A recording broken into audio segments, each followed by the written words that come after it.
Hello everyone, कैसे हैं आप सब। आई होप आप सब बहुत अच्छे होंगे। लास्ट सेशन में हमने डिस्कस किया था तीनों तरह के capacitors, parallel plate, spherical, cylindrical, force between two parallel plates and the electric pressure generated in between two parallel plates and the energy stored in between two parallel plates। ये चीजें theoretical हम लोग discuss कर चुके हैं। Move करते हैं कुछ क्वेश्चंस की तरफ। छोटे छोटे क्वेश्चन से ज्यादा, लेकिन कंसेप्ट के लिए हमें इन सब की रिक्वायरमेंट होता है।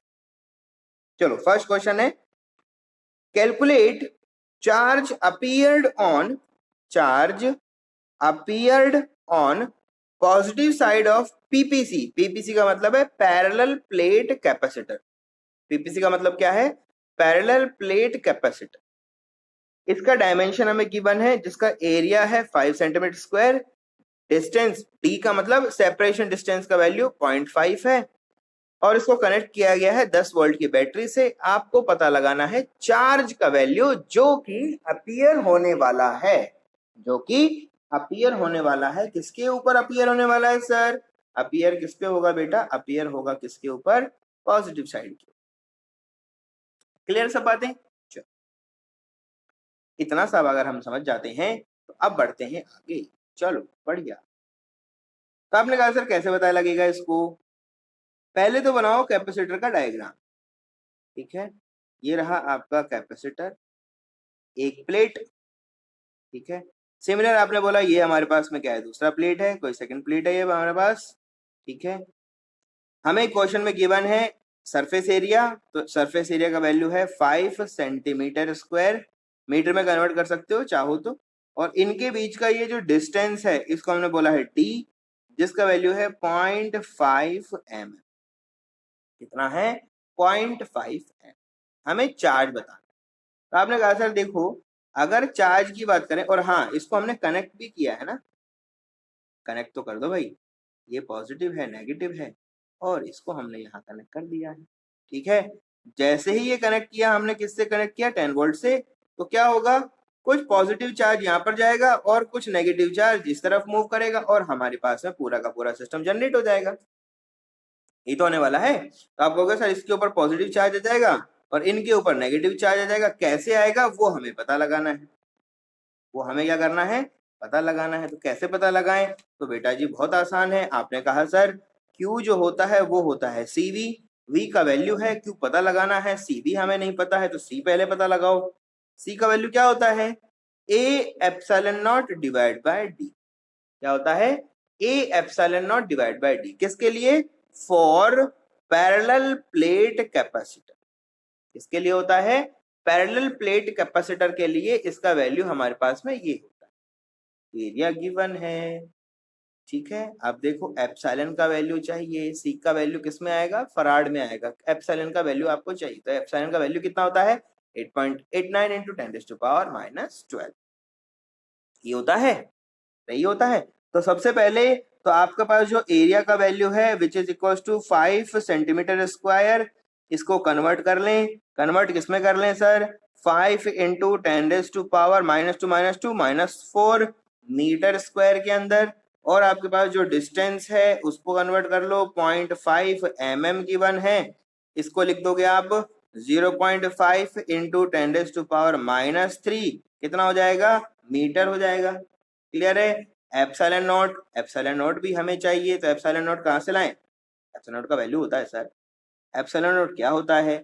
ये होता है सर 1 डिवाइड बाय 4 पाई, सॉरी के का वैल्यू क्या होता है? के का वैल्यू होता है sir 1 divide bye 4 pi epsilon not, और के का वैल्यू होता है 9 इंटू 10⁻⁹। ठीक है, यूनिट, कोई भी यूनिट रहेगा, वो जो भी है वो यूनिट। ठीक है, एप्सिलॉन चाहिए, तो एप्सिलॉन क्या हो जाएगा? 1 डिवाइड बाय 4 पाई के। इसका मतलब simple 1 divide by 9 multiply by 4 pi multiply by 10⁻⁻, क्या हो जाएगा बेटा? -9। सॉल्व करोगे इसको आप क्या करेंगे? सॉल्व करेंगे। तो 9 चौक 36 और 3 से मल्टीप्लाई करोगे तो बहुत सारा कुछ वैल्यू आएगा, ऊपर चला जाएगा, 100 से ऊपर आएगा, ऊपर चला जाएगा। ठीक है, 2 पावर से जाएगा।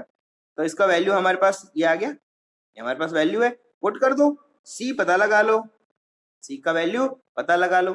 आप चाहें तो एप्सिलॉन नॉट का वैल्यू जो होता है डायरेक्टली वो भी यूज कर सकते हो, ये हमने आपको बताया कैसे कैलकुलेट होता है। बराबर, ए का वैल्यू, ए का वैल्यू कितना है 5 इंटू 10⁻⁻⁴, 5 इंटू 10⁻⁻⁴ सेंटीमीटर स्क्वायर है, इसलिए हमने इसको सेंटीमीटर 1 सेंटीमीटर 10⁻2 10⁻⁻2 मीटर, ठीक है। तो 2 हो गया तो स्क्वायर हो गया, तो स्क्वायर हो गया तो 4 हो गया। Clear, multiply by epsilon not, epsilon not का वैल्यू यहाँ से लाएंगे, क्या करेंगे एप्सिलॉन नॉट का वैल्यू ये रहा, तो कितना है उसको पूरा लिख दो, पूरा का पूरा लिखो, कितना हो गया आपने कहा सर 10⁻9 डिवाइड बाय में है मेरे पास 4 पाई, मल्टीप्लाई बाय में है 9, इस 9 से 9 कैंसिल मत कर देना, ठीक है।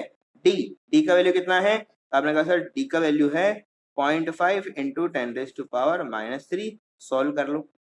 कैपेसिटेंस किसमें आएगा फराड, किसमें आएगा फराड, जैसे आ जाएगा तो Q इज इक्वल टू क्या हो जाएगा मेरे पास में सी, ठीक है। तो वैल्यू किसमें आ जाएगा मेरे पास में कूलम्स, इसमें वैल्यू आ जाएगा कूलम्स, ठीक है। तो ये कैलकुलेशंस हैं, कैलकुलेशंस आप ठीक से एक बार करके जरूर देखना, ठीक है, कैलकुलेशंस को अच्छे से करके जरूर देखना। एप्सिलॉन नॉट का डायरेक्ट वैल्यू लिख सकते हो 8.89 इंटू 10⁻⁻12, ठीक है, ऐसे लिख सकते हो, कैलकुलेशन जरूर करना, ठीक है। चलो नेक्स्ट क्वेश्चन की तरफ मूव करते हैं। Calculate potential difference across 1 nanofarad capacitor if charge Q is equals to +4 nanocoulombs is given to the left plate of capacitor and right plate is grounded, grounded कर दिया है इसको, ठीक है। यहाँ पर ग्राउंडेड का कंसेप्ट यूज करना पड़ेगा, ग्राउंडेड का जो कंसेप्ट है उसको यूज करते हुए सॉल्यूशन करना पड़ेगा। क्लियर है, चलो देखें कैसे करेंगे। तो आपने कहा सर देखो पहले तो बनाओ कैपेसिटर, क्योंकि ग्राउंडिंग हुआ है और अलग अलग तरह का सिचुएशन है, तो आप लोग क्या करेंगे सबसे पहले तो इसको सॉल्व करने के लिए एक कैपेसिटर बना दो। आपने कहा सर ये रहा एक प्लेट, ये तो एक प्लेट हुआ, सिंपल हमारे पास क्या है दूसरा कोई कैपेसिटर है, ठीक है, दूसरा कोई कैपेसिटर है। क्लियर है सब बातें। और इस प्लेट को हमने क्या कर दिया ग्राउंडेड, और इन प्लेट पे क्या चार्ज आ गया पॉजिटिव, कैसे कर दिया बोला गया है।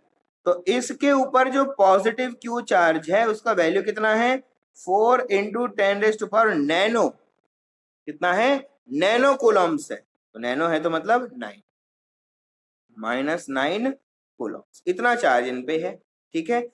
इस कैपेसिटर का, इन कैपेसिटर का जो कैपेसिटेंस है वो कितना है 1 इंटू 10⁻⁻9 फराड, कितना है फराड, नैनो को हमने कन्वर्ट कर दिया। क्लियर है। अब ये क्या पूछता है, क्या पूछ रहा है calculate potential difference across this value, potential difference.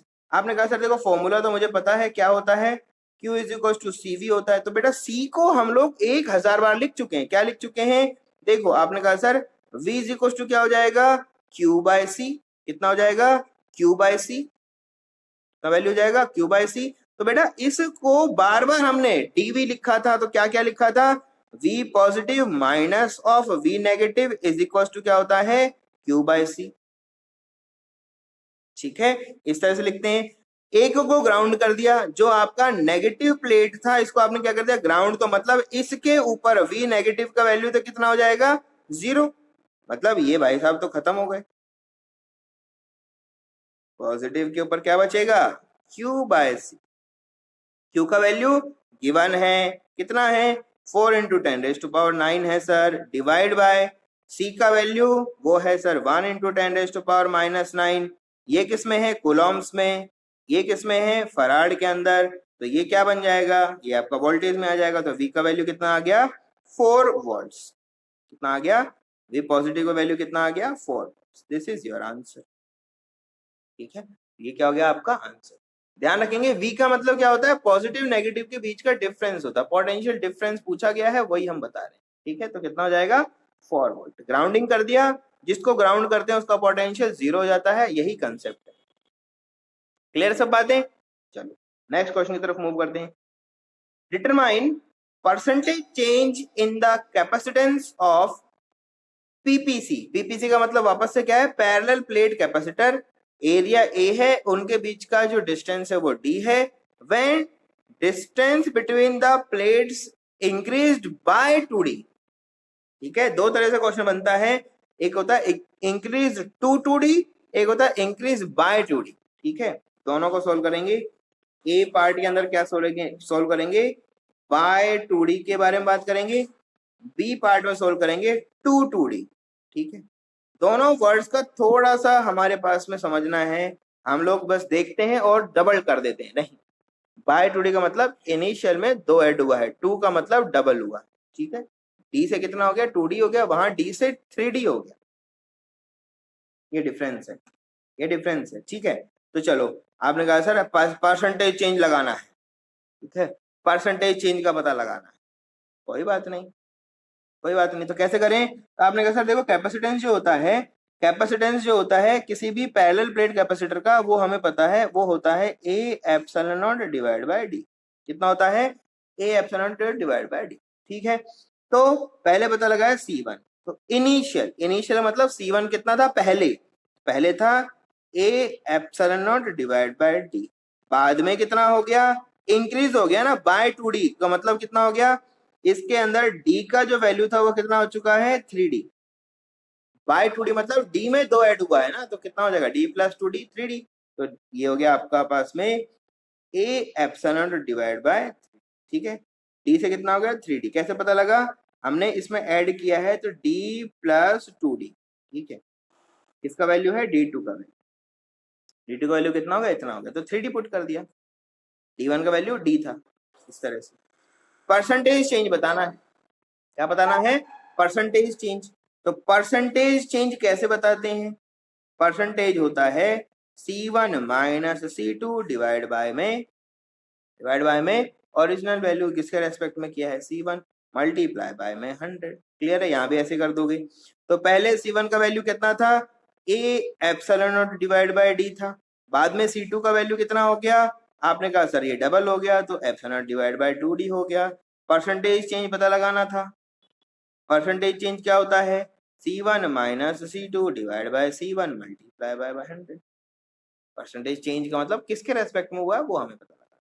ठीक है, तो देखो परसेंटेज चेंज, परसेंटेज चेंज कितना हो गया, A epsilon divide by d minus A epsilon not divide bye 3d divide by A epsilon not divide by D. ठीक है, multiply by में क्या है, 100। ठीक है, दोनों को अलग अलग सोल्व कर रहे हैं हम लोग, करो इसको सोल्व करो, तो आपको मिलेगा परसेंटेज चेंज कितना हो गया, percentage change is equal to A epsilon not divide, सब में कैंसिल आउट हो जाएगा, क्या बचेगा, मेरे पास बचेगा 1 माइनस 1/3 मल्टीप्लाई बाय 100। कितना बचेगा, 1 माइनस 1/3 मल्टीप्लाई बाय 100, तो कितना हो जाएगा, 1 माइनस 0.33 कितना हो जाएगा, 0.66 मल्टीप्लाई बाय 100, वैल्यू कितना हो जाएगा, 66%।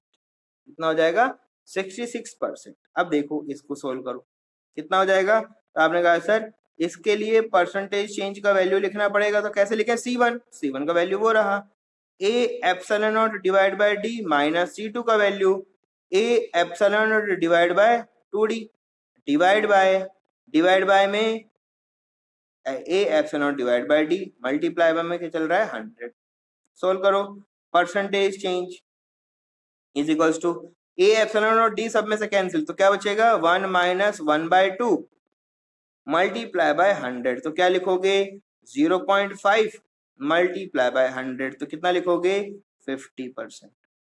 ठीक है, यहाँ पर क्या हुआ है, 2 2d का मतलब क्या होता है, d से कहाँ चले गए, 2d, यहाँ क्या है, बाय 2d का मतलब है d से कहाँ चले गए, d प्लस 2d।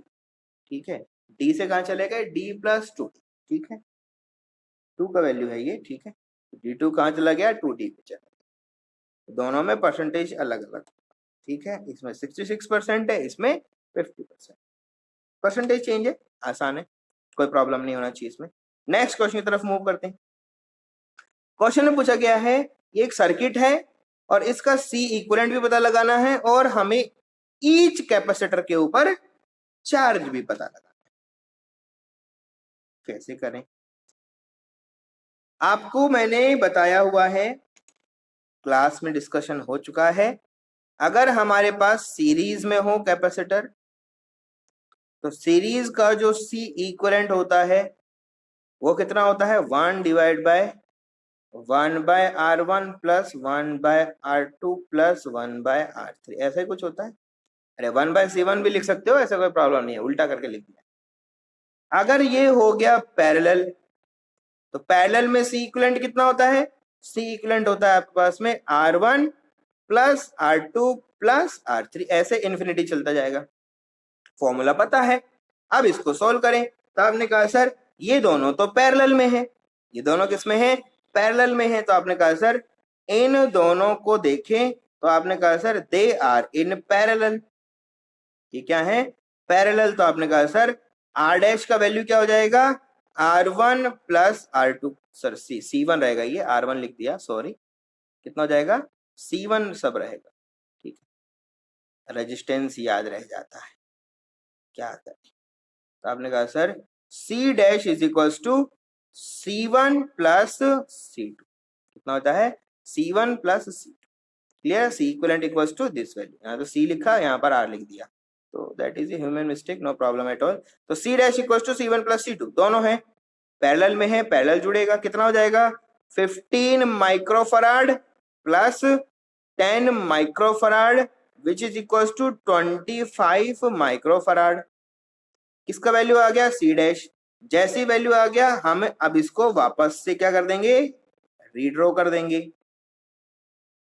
रीड्रॉ क्यों कर रहे हो सर, अरे भैया अभी तो एक ही सॉल्यूशन किया है ना आपने, अभी तो इन्हीं को सोल्व किया, इनके साथ ये भी तो बैठा हुआ है, तो इसको भी सोल्व करो। तो कितना आया इसका वैल्यू, तो 25 माइक्रोफैराड, और इनका वैल्यू कितना दिया है क्वेश्चन में, 25 माइक्रोफैराड, तो और इनका वैल्यू कितना है, 10 वोल्ट्स का वैल्यू कितना है, 10 वोल्ट्स। सॉल्व करो। सॉल्व कैसे करें, अब ये दोनों के दोनों किसमें हैं, आपने कहा सर ये दोनों के दोनों जो हैं ये हमारे सीरीज में है, किसमें है, सीरीज में है। तो आपने कहा sir C equivalent is equals to C1 C2 divide by C1 plus C2। सिखाया है, सिखाया है कि नहीं सिखाया, वैसे तो मैं आपको डायरेक्ट बता सकता हूँ, n टाइम्स अगर रिपीट होता है तो क्या हो जाता है, C बाय n, ठीक है, n टाइम्स रिपीट होता है तो C बाय n हो जाता है। तो अगर मैं डायरेक्ट लिखना चाहूँ तो मैं लिख दूंगा 25/2, 12.5, ठीक है, तो हो जाएगा 25/2 हो जाएगा, पर ऐसे बताएंगे नहीं आपको हम, ठीक है, पूरा ही बताएंगे। C1 C2 plus C1 plus C2, तो कितना हो गया, 25 मल्टीप्लाई बाय 25 डिवाइड बाय कितना हो गया सर, 25 प्लस 25 प्लस, करो solve. C equivalent is equals to 625 divide by 50, solve कर लो, ठीक है, कितना आ जाएगा, 12.5 माइक्रोफैराड, ठीक है। डायरेक्ट बता सकता हूं, अगर ये n टाइम्स 2 बार हुआ है तो 25/2, 3 बार होता है तो 25/3, 4 बार होता है तो 25/4, इस तरह से लिखते हैं। n टाइम्स रिपीट होता है तो C बाय n हो जाता है, वैल्यू इक्विवेलेंट का वैल्यू C बाय n हो जाता है, ठीक है, कितना हो जाता है, n टाइम्स के लिए मैंने आपको बताया C बाय n हो जाता है C इक्विवेलेंट का, ये आपको पता होना चाहिए, ये छोटा सा कंसेप्ट है, पता होना चाहिए। अब ये पूछता है कि आप ये बताओ कि कितना कितना हमारा चार्ज गया ईच कैपेसिटर में, तो आपने कहा था C इक्विवेलेंट ये है, ये क्या है आपका C इक्विवेलेंट का वैल्यू है, और C इक्विवेलेंट को आपने दिया है बैटरी से 10 वोल्ट, क्या दिया है 10 वोल्ट, और ये वैल्यू कितना है 12.5 माइक्रोफराड। तो Q इज इक्वल टू क्या होता है, CV होता है, तो Q का वैल्यू कितना हो जाएगा, 12.5 मल्टीप्लाई बाय 10 वोल्ट्स, कितना हो जाएगा 125 कूलम्स, इतना चार्ज जाएगा। कैसे जाएगा वो देखो, यहां से लीव करेगा पॉजिटिव क्यू चार्ज, यहां से लीव करेगा नेगेटिव क्यू चार्ज, तो यहां पर कितना पहुंचेगा -Q, तो इसके अपोजिट पे तो कितना जाएगा, इसका मतलब +Q, तो यहां पर होगा कितना, इन पे Q1 होगा, इन पे कितना होगा Q2, और वापस कितना बन जाएगा Q, ये होने वाला है, ये होने वाला है। तो बोलोगे चार्ज एट 25 माइक्रोफराड पे तो कितना है टोटल चार्ज 125 कूलम्स, 15 माइक्रोफराड पे क्या हो गया, इनमें डिस्ट्रीब्यूट हो गया, इनमें क्या हो गया, डिस्ट्रीब्यूट हो गया, रेशियो के हिसाब से डिस्ट्रीब्यूट हो जाएगा, दोनों में क्या हो जाएगा, रेशियो के हिसाब से क्या कर जाएगा आपका डिस्ट्रीब्यूट हो जाएगा, एक में 15 एक में 10, ठीक है। तो आप ऐसे इसको सॉल्व कर सकते हो, इसको ऐसे 1/15 1/10 के रेशियो में चला जाएगा ना यार, समझ रहे हो। तो आप यहाँ से देख सकते हो 15 माइक्रोफराड और Q का वैल्यू जो 10 माइक्रोफराड है, Q पता लगाना है, C1V लिख दो, ठीक है। Q1 के लिए Q2 पता लगाना है, C2 इंटू V लिख दो, ज्यादा आसान, ठीक है। कैसे लिखें, C1 का वैल्यू कितना है 15 माइक्रोफराड, V का पोटेंशियल का वैल्यू पता लगाना पड़ेगा, पोटेंशियल डिफरेंस हमें पता लगाना पड़ेगा। तो एक में कितना हुआ दूसरे में कितना हुआ सब देखते हैं, कैसे कैसे पता लगाएंगे, यहाँ से पता लगा, यहाँ से हम पता लगा लें। देखो 25 25 दोनों में क्या हो जाएगा, डिवाइड हो जाएगा, ठीक है। इन पे इनका पोटेंशियल डिफरेंस जो रहेगा, इनका पोटेंशियल डिफरेंस रहेगा, तो टोटल पोटेंशियल कितना है 10 है, तो इन दोनों में डिवाइड हुआ है ना वो, तो इनमें कितना चला जाएगा 5, इनमें कितना चला जाएगा 5, क्लियर है। 5 5 का डिविडेशन हो जाएगा, तो ये हो जाएगा मल्टीप्लाई बाय 5 वोल्ट, ठीक है। सिमिलर वहां पर कितना हो जाएगा 10 माइक्रोफराड मल्टीप्लाई बाय कितना हो जाएगा 5 वोल्ट, ठीक है। तो 75 कितना हो गया 75 कूलम्स, ठीक है। और ये कितना हो गया मेरे पास में 50 कूलम, दोनों को ऐड कर लो, देख लो यहाँ तक पहुंचा दो। चलो देखें, शुरू हो जाओ, किसी भी पॉइंट से शुरू हो जाओ। तो ये वोल्टेज V है, इससे कोई फर्क नहीं पड़ रहा, क्योंकि चार्ज बार तो उसने पूछा नहीं है, तो ज्यादा फर्क आएगा नहीं। अब हमें इसको सॉल्व करना है। आपने कहा सर इन दोनों को उठाया मैंने पहले, और ये दोनों के दोनों किसमें है सीरीज, किसमें है सीरीज। और अगर ये सीरीज में है तो इनका आर डैश बनेगा, आर डैश क्या बन जाएगा, सीरीज, सीरीज में है ना ये दोनों, इन दोनों का सीरीज कैसे सॉल्व होता है, इनका बन जाएगा C1 सॉरी क्या बन जाएगा C1 C2 divide by C1 plus C2। तो आपने कहा सर इनका C डैश का वैल्यू बन गया 6 multiply by 3 divide by 3 plus 6 which is equals to 18 divide by 9 which is equals to 2 microfarad. कितना हो गया 2 माइक्रोफराड। सर्किट को रीड्रॉ करो, सर्किट को क्या करोगे रीड्रॉ करोगे, बताना पड़ेगा ना उनको कि हमने क्या कर दिया, ठीक है। तो ये रहा आपका 4 माइक्रोफराड, ये रहा आपका 8 माइक्रोफराड, इन दोनों का क्या बन गया C डैश, तो ये बन गया भैया इनका C डैश, खत्म हो गया वो खेल बीच का। और इनके बीच में यहाँ पर कौन लगा हुआ है 2, ये बीच में क्या लगा है 2, तो ये कितना बन गया 2 माइक्रोफराड, ये कितना हो गया 2 माइक्रोफराड, ये हो गया आपका 4 माइक्रोफराड, ये हो गया आपके पास में 8 माइक्रोफराड, और इनके बीच में यहाँ पर कोई हमारे पास में क्या था बैटरी था, तो A पॉइंट बोल दो B पॉइंट, कोई प्रॉब्लम, ठीक है। ए और बी पॉइंट हमारे पास कुछ इस तरह से। तो आपने कहा सर अब क्या करें, अब आपको ये दोनों के दोनों दिख रहे हैं पैरेलल में, दोनों के दोनों किसमें है पैरेलल में, दिखाई पड़ रहे हैं ना, देखने से फर्क पड़ता है, इसमें देखने से पता लगता है किसमें है। तो आपने कहा सर ये दोनों के दोनों किसमें है पैरेलल, किसमें है पैरेलल, और अगर ये पैरेलल में है तो इनका बनेगा C double dash, C double dash is equals to C1 plus C2 which is equals to 2 plus 2 which is equals to 4 microfarad. इन दोनों को कर दिया 4, रीड्रॉ करो सर्किट, ये हो गया 8, ये आ गया 4, और इनके साथ में यहां पर लग गया दूसरा 4, ठीक है। ये आपका A पॉइंट था, ये आपका B पॉइंट था। तो आपने कहा सर अभी क्या हुआ, ये हो गया 4 माइक्रोफराड, ये हो गया 4 माइक्रोफराड, ये हो गया आपके पास में 8 माइक्रोफराड, सोल्व करो। तो आपने कहा सर ये दोनों फिर से किसमें है पैरेलल, ये दोनों वापस से किसमें है पैरेलल। तो आपने कहा सर ये दोनों के दोनों फिर से किसमें आ गए पैरेलल, और अगर ये पैरेलल है तो इनका बनेगा C triple dash is equals to C1 plus C2 is equals to 4 plus 4 which is equals to 8 microfarad. क्या बनेगा 8 माइक्रोफराड। सिस्टम को फिर से रीड्रॉ करो, क्या बनेगा, ये हो गया 8, ये हो गया 8, ये हो गया A पॉइंट, ये हो गया B पॉइंट, 8 माइक्रोफराड, ये हो गया 8 माइक्रोफराड। अब आपने कहा सर ये दोनों तो किसमें है, ये दोनों के दोनों तो किसमें है सर सीरीज में है, ये दोनों के दोनों तो किसमें है आपके पास में सीरीज में है, तो इसको लिखा that is nothing but series. तो सीरीज है तो आपने कहा sir C equivalent is equals to C1 C2 divide by C1 plus C2 is equals to कितना हो गया 8 multiply by 8 divide by 8 plus 8 कितना हो गया 64 डिवाइड बाय 16, तो कितना हो गया C equivalent is equals to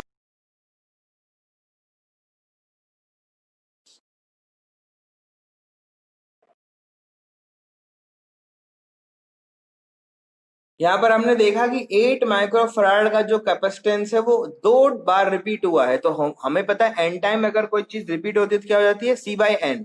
तो 8 बाय क्या कर देते 2, तब भी क्या आ जाता 4। ठीक है, ये क्या हो गया 2 टाइम्स रिपीट क्या हुआ है, 2 टाइम्स क्या हुआ है, रिपीट हुआ है।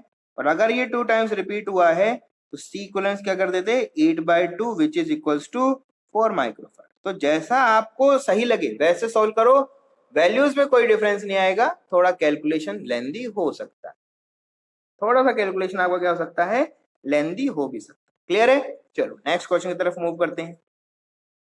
क्वेश्चन है सामने आपकी, क्वेश्चन में पूछा गया है कि आपके पास एक सर्किट है, उसका सी इक्विवेलेंट आपको पता लगाना है।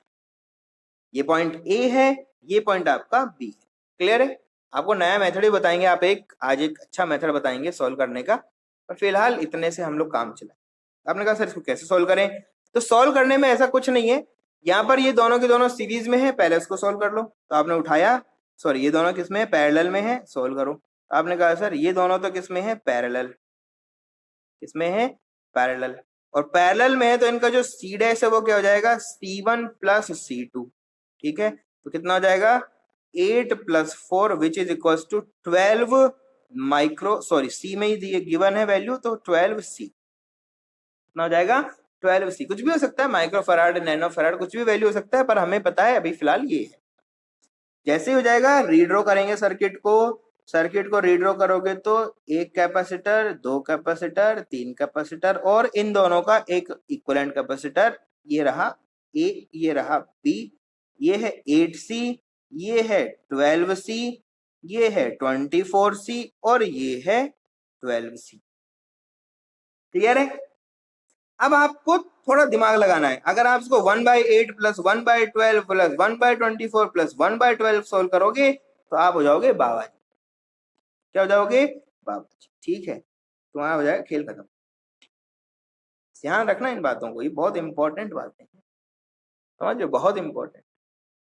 कैसे है सर, ये जो सिस्टम है इसमें पता लगाओ 12 से रिपीट हुआ है, 12 से रिपीट हुआ है, कितना हो जाएगा 6, फिर 24 है, तो या तो इन दोनों को, ये तीनों चारों को एक साथ सॉल्व करना पड़ेगा हमें, सीरीज है, ये शब्द क्या है, सीरीज है।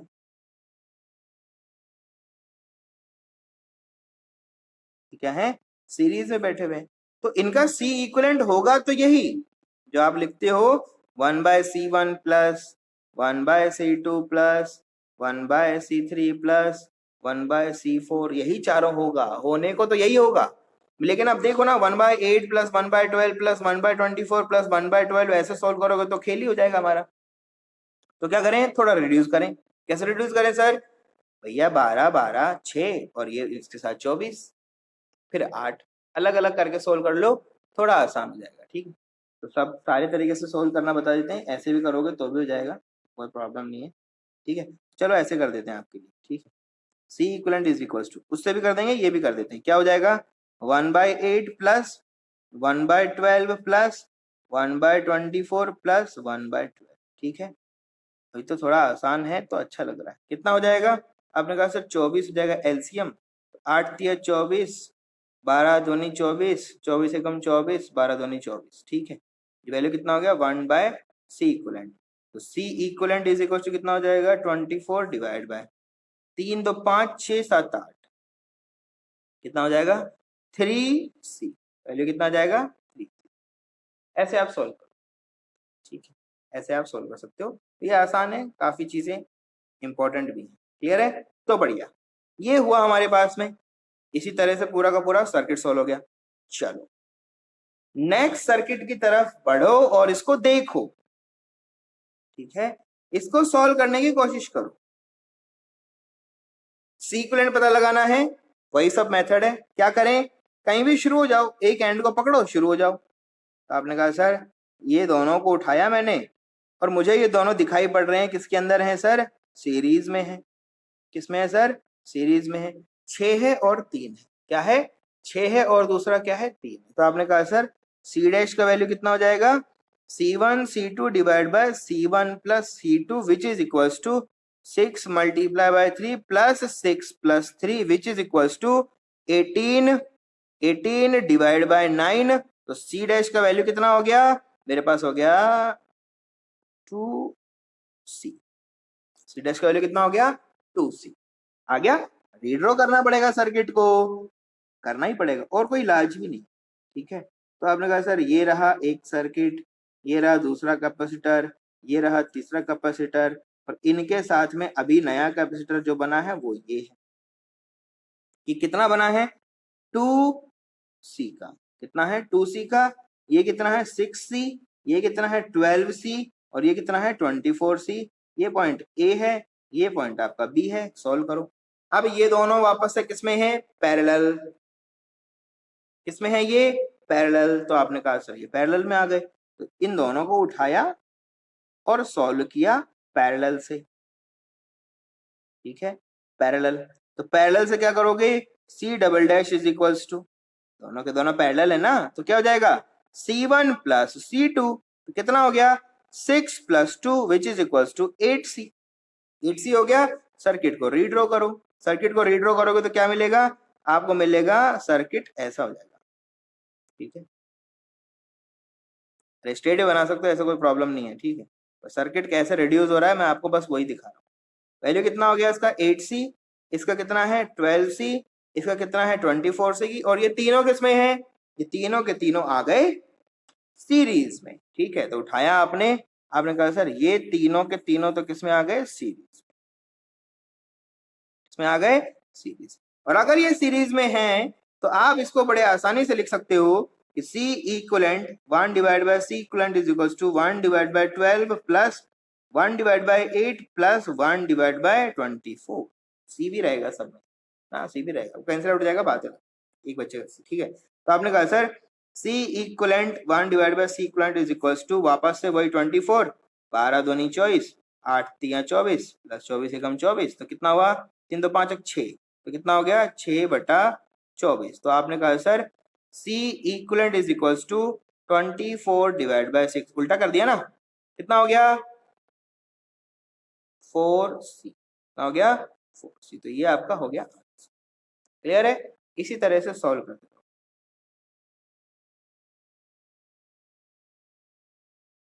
बढ़िया, नेक्स्ट आ गया, calculate charge on capacitor of 3 microfarad. 3 microfarad के कैपेसिटर के ऊपर क्या करना है, चार्ज का पता लगाना है। क्लियर है, तो आपको पहले तो ये पता लगे टोटल चार्ज कितना है, वही तो डिस्ट्रीब्यूट होगा। टोटल चार्ज पता लगाओ पहले, जो वही तो डिस्ट्रीब्यूट किया जाएगा।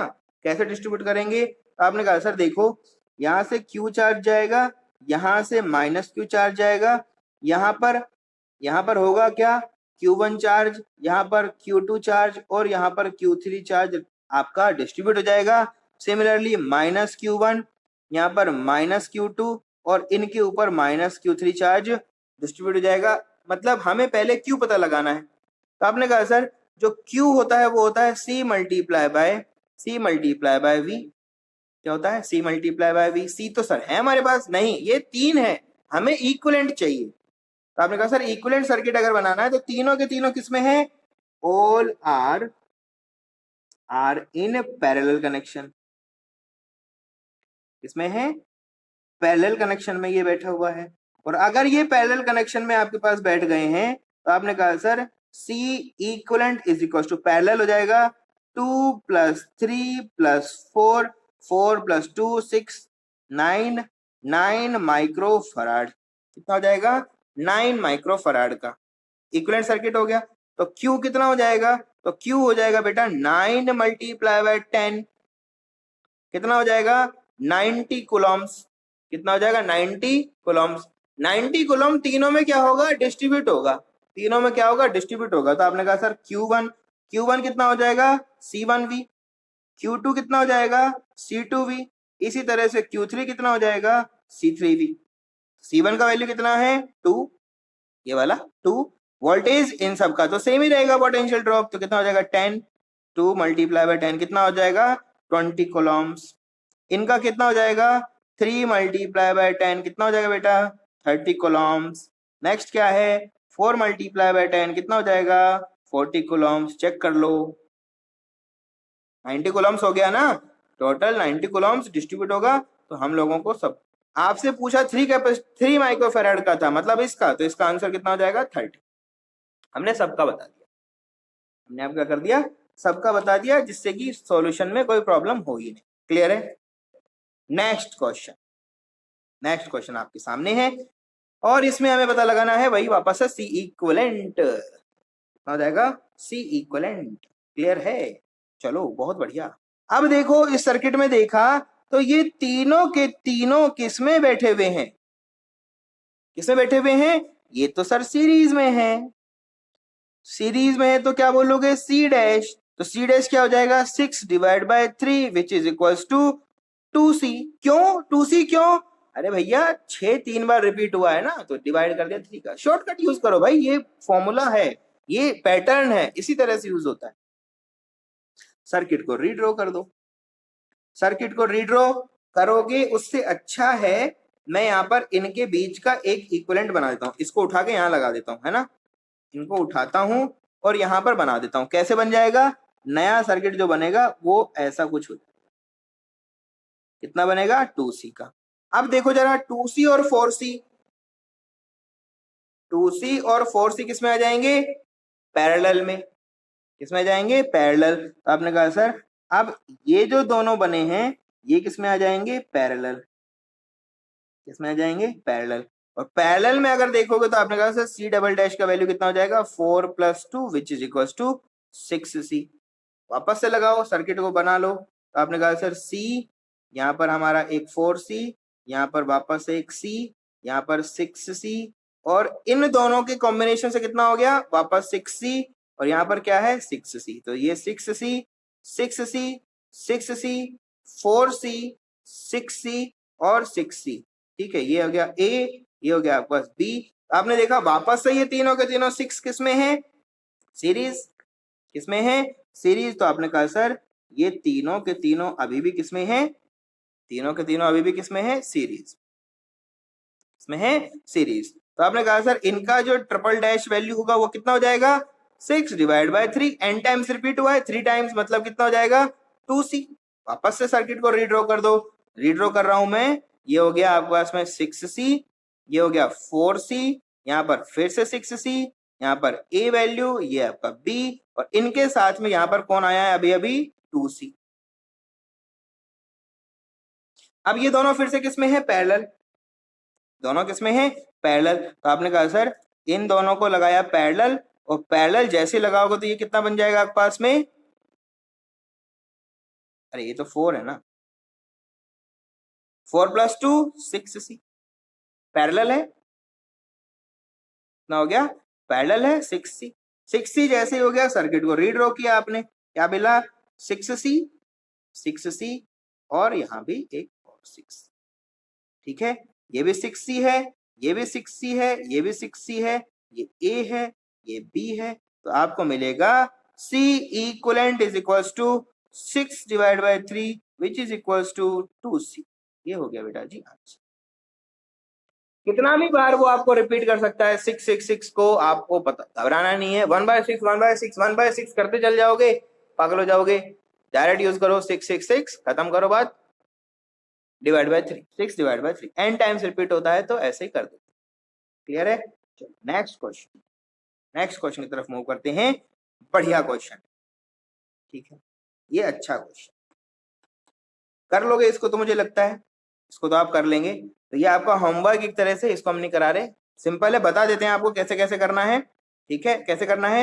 ये दोनों के दोनों सीरीज में, ये दोनों सीरीज में, ये सीरीज इसके पैरेलल में, ये पैरेलल, ये वाला वैल्यू और फिर ये वाला वैल्यू सीरीज में, फिर इसके पैरेलल में, फिर ये दोनों सीरीज में, ये पैरेलल में, फिर ये दोनों सीरीज में, ये उसके पैरेलल में, और दोनों पैरेलल करके आंसर दे दोगे। क्लियर है? यहां शुरू हो जाओगे series parallel series parallel series parallel series parallel parallel. ठीक है, खत्म हो जाएगा। अच्छा क्वेश्चन हमें करना है अभी। तो नेक्स्ट क्वेश्चन है बढ़िया, ये क्वेश्चन हमें आना चाहिए। ऐसा कुछ कर दे तो क्या करें? ये इंपॉर्टेंट भी है, और यहाँ एक कंसेप्ट यूज होगा, क्या बोलते हैं? Charge distribution. यहां पर क्या यूज करोगे? ऐसा जब फंस जाओ तो क्या यूज करोगे? आप यूज करोगे चार्ज डिस्ट्रीब्यूशन। आपने कहा सर ये क्या चीज है? बेटा जी जब आप समझ ना पाए कि सर्किट के अंदर किस तरह का कनेक्शन है, आप बताओ ये चारों के चारों किस में लगे हुए हैं, ना तो पैरेलल में दिख रहा है ना तो सीरीज में दिख रहा है, तो क्या करेंगे, चार्ज डिस्ट्रीब्यूशन कैसे करें। आपने कहा सर ए पॉइंट को दे दो पॉजिटिव चार्ज, बी पॉइंट को दे दो नेगेटिव चार्ज, कैसे दे दें, अरे बैटरी कनेक्ट कर दिया भाई, ए और बी के बीच में बैटरी तो कनेक्ट कर सकता हूं ना, तो एक पे पॉजिटिव आ गया एक पे नेगेटिव, पॉजिटिव पॉजिटिव रहेगा तो इस पे कैसा जाएगा पॉजिटिव, इस पे कैसा जाएगा पॉजिटिव, इस पे कैसा जाएगा पॉजिटिव, इस पे कैसा जाएगा पॉजिटिव, ये नेगेटिव है, कोई रेजिस्टेंस बीच में है नहीं, कोई सर्किट में कोई नया कंपोनेंट नहीं है, तो यहाँ कैसे जाएगा नेगेटिव, यहाँ भी नेगेटिव, यहाँ पहुंचेगा तो यहाँ नेगेटिव, यहाँ भी नेगेटिव, यहाँ पहुंचोगे तो यहाँ नेगेटिव, यहाँ नेगेटिव, पॉजिटिव नेगेटिव लग गया, एक पॉइंट पे सारे पॉजिटिव एक पॉइंट पे सारे नेगेटिव, कैसा कनेक्शन होता है पैरेलल, मिलेगा आपको ए पॉइंट। अब देखो ए पॉइंट पे कैसा है पॉजिटिव चार्ज, बी पॉइंट पे कैसा है नेगेटिव चार्ज, पॉजिटिव नेगेटिव को कनेक्ट कर लो, पॉजिटिव नेगेटिव को कनेक्ट कर लो, कौन कौन है, आसान है तरीका, सबसे बढ़िया यही तरीका होता है। आपने कहा sir positive terminal negative terminal एक सी लगा है, लगा दो, पॉजिटिव टर्मिनल नेगेटिव टर्मिनल एक और सी लगा है, लगा दो, पॉजिटिव टर्मिनल नेगेटिव टर्मिनल एक और सी लगा है सर, लगाओ, पॉजिटिव टर्मिनल नेगेटिव टर्मिनल एक और सी लगा है सर, कोई बात नहीं लगा दो, कितना वैल्यू है सी सी सी सी, सी इक्विवेलेंट कितना हो जाएगा बेटा सी डिवाइड बाय 4, आंसर खत्म, 4 बार रिपीट हुआ डिवाइड बाय 4। इसमें देखो ये थोड़ा अच्छा क्वेश्चन, क्या है आपका अच्छा क्वेश्चन, ए और बी के बीच में बैटरी तो लगा दोगे, ए और बी के बीच में बैटरी तो आप लगा दोगे, ए को पॉजिटिव चार्ज दे भी दोगे बी को नेगेटिव भी दे दोगे, और जब ये नेगेटिव होगा तो ये भी पॉइंट नेगेटिव होगा और ये पॉइंट भी नेगेटिव होगा, लेकिन ये अकेला पॉजिटिव है, पॉजिटिव चार्ज से कुछ चार्ज ये कंज्यूम कर लेगा और यहां बचेगा आपके पास में एक्स चार्ज, कितना चार्ज बचेगा एक्स चार्ज आपके पास बचेगा, एक्स चार्ज है तो मतलब कितने पॉइंट हो गए पॉजिटिव नेगेटिव और एक्स, कितने हो गए पॉजिटिव नेगेटिव और एक्स, क्लियर है सब बातें, लगाओ। आपने कहा सर ए पॉइंट है, एक एक्स पॉइंट है और एक बी पॉइंट है, ए पे कैसा चार्ज है पॉजिटिव, बी पे कैसा चार्ज है नेगेटिव और एक्स पे कोई चार्ज है पता नहीं है मुझे पर कोई ना कोई चार्ज है, तो एक्स चार्ज उठाओ और सर्किट को बनाना शुरू करो। कैसे बनाए सर, बेटा ए और एक्स के बीच में एक कैपेसिटर कितना है 9C, एक्स और नेगेटिव के बीच में 8C, एक्स और नेगेटिव के बीच में 6C, एक्स और नेगेटिव के बीच में 8C, क्लियर है, ये भी 8C बन गया। अब इसको सॉल्व करना है, कैसे करें, ये तो सब ऐड हो जाएगा, कितना बनेगा इक्विवेलेंट सर्किट हो जाएगा 8 8 और 6, 8 दूनी 16 और 6 कितना हो गया बेटा 22, ठीक है समझते हो ना सब चीज, ठीक है 8 और 8 16 और 6 16 और 4 20 और 2 22, ठीक है, तो ये हो गया 9 कॉलम्स और ये हो गया मेरे पास में 22 कॉलम्स, ये रहा बी पॉइंट ये रहा ए पॉइंट, सॉल्व कर लो कितना बनेगा C equivalent is equals to कितना लिखोगे 22 multiply by 9 divide by 22 plus 9, ठीक है कितना बन जाएगा, ये हो गया 31 और ये करोगे तो 9 multiply by 2 8 1 90 90 198 by 30, this is value of your answer, ठीक है इस तरह से सॉल्व करोगे। जब भी ऐसा फंस जाओ ए पॉइंट को चार्ज दो, ए पॉइंट से चले यहां पर पहुंचे, इसको नेगेटिव था positive negative positive negative positive negative positive negative, यहां फंस गए, एक से जब चलोगे तो कुछ चार्ज डिफ्यूज हो जाएगा, डिफ्यूज एक और होता तो एक और डिफ्यूज हो जाता, 3 पॉइंट से 4 पॉइंट बन जाते, बहुत सारे पॉइंट बन सकते हैं, ऐसे इनको सॉल्व करना पड़ता है, क्लियर सब बातें। इसी तरह से क्वेश्चंस को प्रैक्टिस करते रहें, जो क्वेश्चन होमवर्क में दिए जा रहे हैं उनको करते रहें। तब तक के लिए हम लोग लेक्चर को खत्म करते हैं यहीं पर। नेक्स्ट क्लास में डिस्कस करेंगे कि किस तरह से आपका डाइलेक्ट्रिक मटेरियल कैपेसिटेंस को वेरी कराता है, उस पर कुछ क्वेश्चंस भी करेंगे। तब तक के लिए stay safe, stay at your home. Thank you very much. Channel को सब्सक्राइब करें, लाइक करें और कमेंट्स करें।